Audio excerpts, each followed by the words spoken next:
Assalamualaikum warahmatullahi wabarakatuh. Assalamualaikum warahmatullahi wabarakatuh. Sebelumnya kami ucapkan terima kasih kepada Ibu Tri Wahyuni selaku dosen pengampu mata kuliah Sitogenetika Dasar atas waktunya.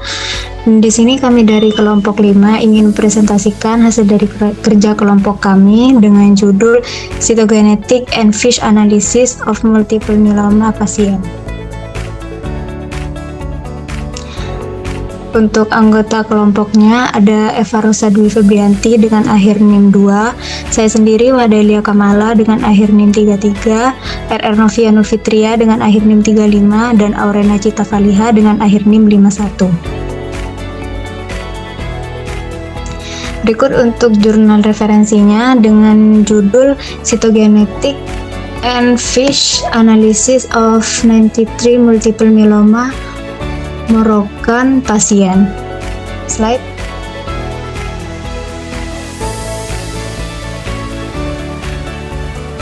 Untuk latar belakangnya, pada multiple myeloma, analisis sitogenetika merupakan perubahan proliferasi sel plasma ganas yang rendah. Dengan demikian, hibridasi florensi interfase in situ atau FISH yang dilakukan pada sel dapat mendeteksi kelainan secara independen dari indeks proliferatif dan infiltratif.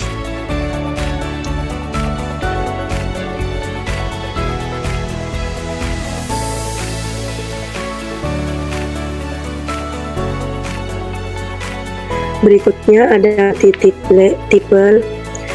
multiple myeloma atau MM adalah penyakit sumsum tulang klonal yang ditandai dengan transformasi neoplastik sel B yang berdiferensiasi yang menghasilkan imunoglobulin atau IG non-klonal atau fragmen IG.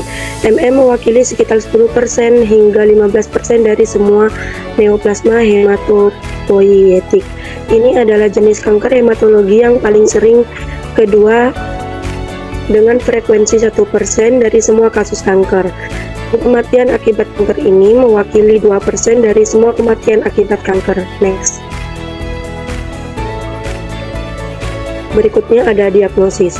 Diagnosis MM harus berdasarkan pada kriteria berikut.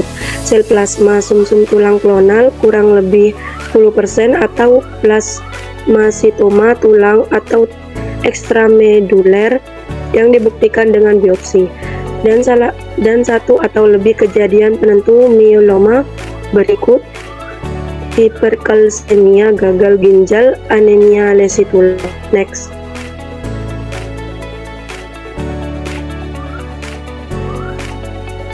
Sampel yang digunakan adalah sampel sumsum tulang atau BM yang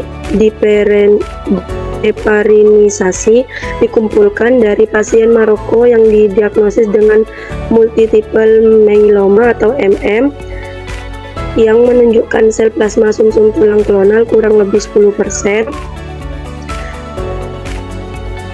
ditambah satu atau lebih kejadian seperti hiperkalsemia, insufisiensi ginjal, anemia lesi tulang, dan kejadian yang menentukan myeloma.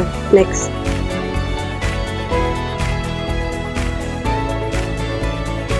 Berikut ini merupakan pemeriksaannya. Yang pertama ada persiapan sampel dari penyortiran sel magnetik. Yang pertama diawali dengan mengambil 1 mili spesimen sumsum tulang yang telah diberi heparin. Selanjutnya disaring melalui filter prapemisahan 200 mikro untuk menghilangkan gumpalan dan fragmen tulang. Tambahkan 50 mikroliter whole blood CD 138 microbatch ke suspensi sel. Kemudian kubasi selama 15 menit pada suhu 4 derajat Celcius. Masukkan ke dalam kolom pemisah. Tempatkan pada Quadromax separation unit. Setelah pemisahan, keluarkan kolom dari medan magnet yang dievaluasi sel plasma atau PC yang berlabel imunomagnetik. Selanjutnya hasil pengayaan sel PC ini digunakan sebagai sampel untuk sedur FIS. Next. Yang kedua ada panel sel. Pertama, tambahkan 3 ml larutan hipotonik KCl 0,075 ke sampel sel hasil max. Inkubasi selama 25 menit pada suhu 37 derajat Celcius. Tambahkan 2 ml larutan fiksatif karnoid atau metanol dengan asam asetat dengan 3:1. Sentrifuge selama 10 menit pada 1500 rpm. Kemudian buang supernatan lalu suspensikan pelet dalam 4 ml larutan karnoid. Selanjutnya ulangi proses sentrifuge sebanyak 2 kali, masing-masing selama 5 menit dengan kecepatan 1500 rpm. Gunakan pelet akhir sebagai bahan untuk proses hibridisasi atau FIS. Next.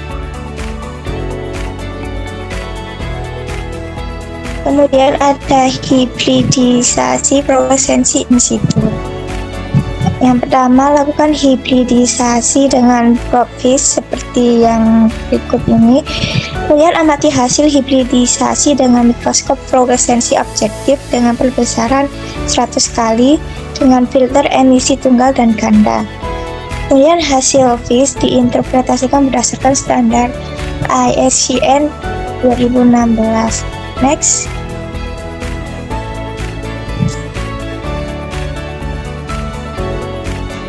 Dan untuk hasil yang terdapat di jurnal, yang pertama ada amplifikasi 1Q21 dengan tanda terlihat lebih dari 2 sinyal hijau pada setiap inti sel, yang normalnya hanya 2 sinyal.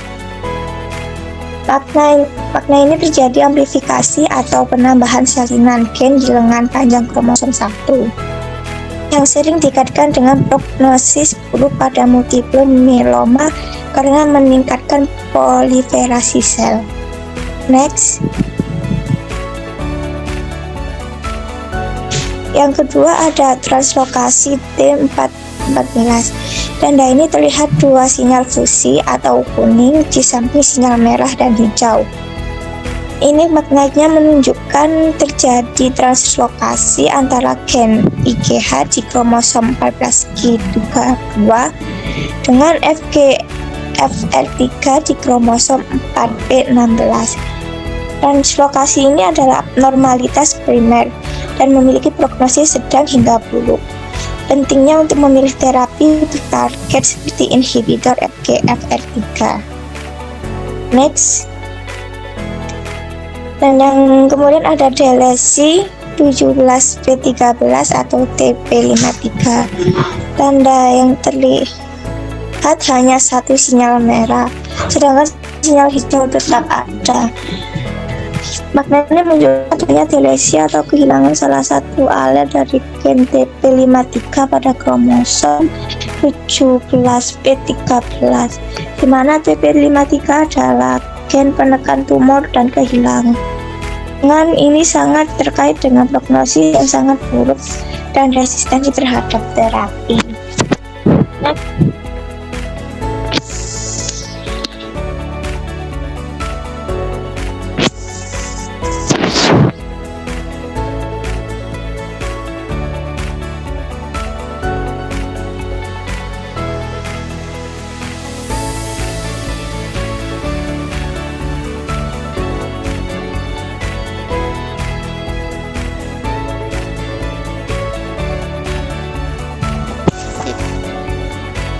Next.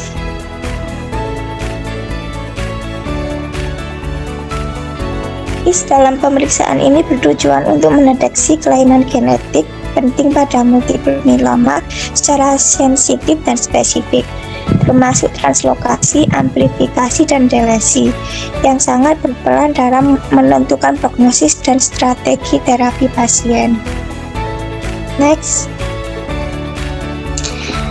Baik, sekian presentasi dari kelompok kami.